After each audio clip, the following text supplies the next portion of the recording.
You're watching WGN Morning News at 8. Rich King is a beloved sportscaster here at WGN. Of course, you see him right here on the weekends. He's been a part of a truly unique love story as well. Rich fell in love with his wife when they were still in grade school. They stayed together until her death from cancer. Rich has written an unbelievably inspirational book called My Maggie, and he's here to talk about it this morning. Rich, thanks for being here. It's good to see you. It's great to be up early. God, yeah, I bet. Talk about your wife. I mean, you guys met in the second grade? Second grade, childhood sweethearts. We dated in high school, of course, got married 32 years. So she died of ovarian cancer 5 years ago. So she was my youth, she was my middle age, and she's still with me. Life, you say in the book, life was not easy. What were some of the challenges you guys faced, and what did you learn from them? Well, she had most of the challenges. She had hearing aids at the age of 4, very cumbersome. They were very awkward at that age. They had two wires, not like now where they have the small ones, they had the big ones, a battery case. Yeah. Kids made fun of her. She had progressive blindness, Usher syndrome, which robbed her sight and hearing, which throughout her life. She would have, had she lived, she would have gone completely deaf and blind. And, you know, she had 3 cancers. She had melanoma, and she had breast cancer, which she beat, and eventually ovarian killed her. But she was the happiest person I've ever met. She lived 53 years, and that's why I wrote the book, to inspire people to live a life like she lived. She was a very happy woman. I'm sure throughout your relationship and your marriage together, I'm sure you had people say how good of a guy you were for standing by her and for supporting her the way you did. But did you ever think of it that way, that you were sacrificing? No, I never did. I got back more than I really gave. But if you give that much, we gave to each other. And I enjoyed taking care of her. I mean, I enjoyed getting her around. I enjoyed eating with her and watching what she did. The more you give, the more you receive. And she gave me a lot back. So I would do it again in a heartbeat. I wish I could do it again. I don't know. Most people, Rich, I mean, you take it like it was nothing. But I mean, being married 32 years in general is hard enough. But being married when you have someone that's sick and you can't do regular things that other people do. I mean, it's... You give a lot up. You give up going to movies. You give up going to dinners where you have to worry about what's being knocked over. You give up vacation stuff. You give up maybe scuba diving or swimming. You give all that stuff up. What you get back, though, the adversity builds a bond.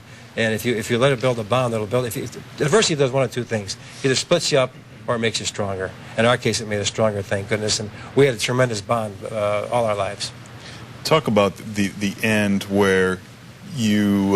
there was no... I don't know if this is the right way to say it, official goodbye, so to speak. No, it was unendurable for us to say goodbye. We loved each other so much, so I knew she wouldn't say goodbye. The closest thing she came was she said, "Thanks for a great life," one time. And then I looked back and I said, well, more to come. We never quite said goodbye because we couldn't bear it. And I think that's what... I think people choose how they want to die. She wanted to die with hope, and she went into a coma with hope. She never came out of the coma, and she died that way. And that's the lesson. But she died as she lived. She was a fighter. She wouldn't give up, and that's how it ended. People might look at you, too, and think, he's so optimistic, he's so upbeat. There had to be some dark times there for both of you. That's in the book. You know, it's not a sugar-coated book. She was mean. She went into depression. She was throwing stuff around the house. She had her bad moments, and she was vicious, and she admitted that later on.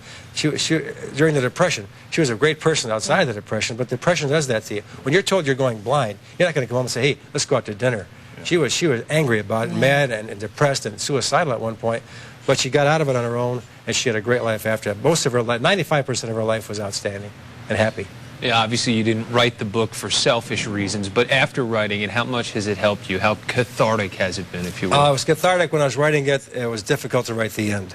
The things that keep me going about this book is that two things. American Cancer Society and Lighthouse for the Blind are going to get 2/3 of the money for this book.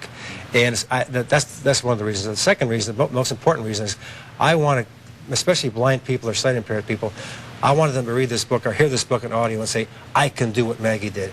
She had a very successful life as a blind and deaf person. She was at Governor Edgar's board in Springfield, a lobbyist.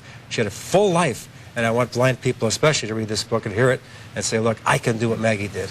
Well, there is a reception today at Gibson that I know, and a book signing tomorrow. Yeah, the Borders at 2 o'clock at Michigan Avenue. There it is right there. We're going to be there for 2 hours. That's a big one. And 8:30 North Michigan. And we have a speech at the American Cancer Society next Tuesday. Well, Maggie was lucky to have you, and I'm sure you feel lucky to have spent all that time with her. So thanks for coming on and talking about her. It was a great life with her. Thanks, Rich. Thanks, Rich. Stay with us. We'll be right back.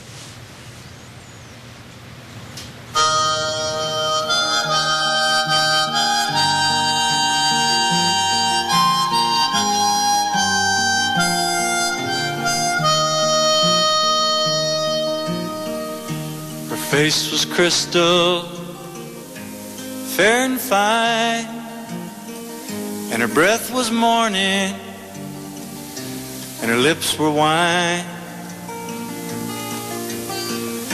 and her eyes were laughter, and her touch divine, and her face was crystal, and she was mine.